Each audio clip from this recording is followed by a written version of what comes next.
Depuis 15 ans, Monseigneur, vous veillez sur le peuple mayennais. Vous nous avez guidés vers Dieu, par Marie, et ce, dès votre ordination. Toutes les régions de France n'ont pas la chance d'abriter sur leur sol un sanctuaire marial officiellement reconnu par l'Église.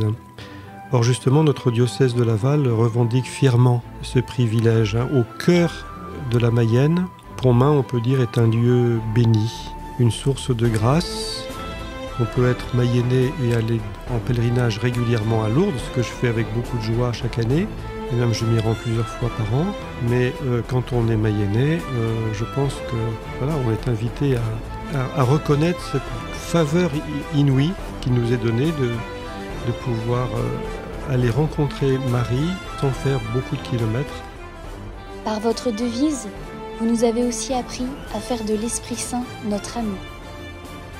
Alors effectivement, cette devise, elle m'a été inspirée, vraiment, c'est le cas de dire, puisque je l'ai reçue vraiment dans le cœur dès le départ.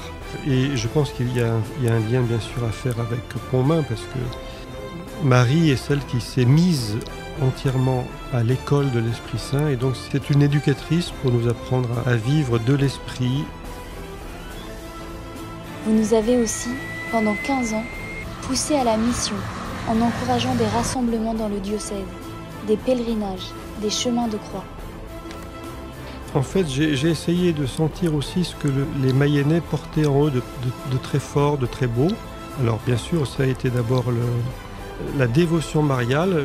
À Laval, les catholiques ont un fort attachement à la Vierge Marie, et c'est ce qui m'a inspiré, dès le début de mon ministère épiscopal, à lancer le 8 septembre la procession fluviale de Notre-Dame d'Avenir, parce que le 8 décembre, c'est la fête patronale de notre diocèse.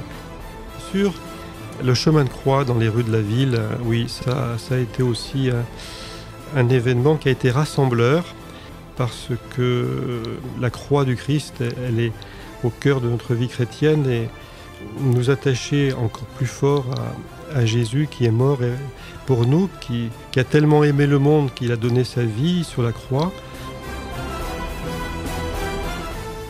Les souvenirs que j'ai, ils sont très nombreux, on ne va pas les énumérer tous, mais alors bien sûr, synode absolument magnifique.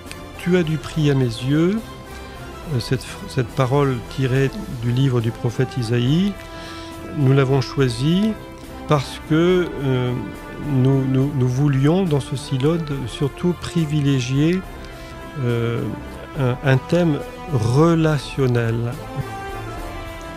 Être évêque, cela a aussi été l'occasion pour vous de veiller à l'accueil. En 15 ans, j'ai eu la grande grâce d'ordonner un certain nombre de diacres et de prêtres. Alors je crois que si je fais le compte, j'en suis à 31 diacres et 33 prêtres ordonnés en 15 ans. Mais alors évidemment, je compte dans ce nombre les diacres et les prêtres de la communauté Saint-Martin, puisque j'ai eu la faveur de présider un certain nombre d'ordinations. Avant de partir, Monseigneur, n'auriez-vous pas un dernier conseil pour les catholiques de la Mayenne ? D'abord, j'inviterai les catholiques de la Mayenne à continuer à porter leur regard inlassablement sur Jésus, sur la personne du Christ, puisque c'est lui vraiment notre espérance et notre joie. Et justement, ce que Marie nous a dit à Pontmain, la troisième partie de son message, mon fils se laisse toucher.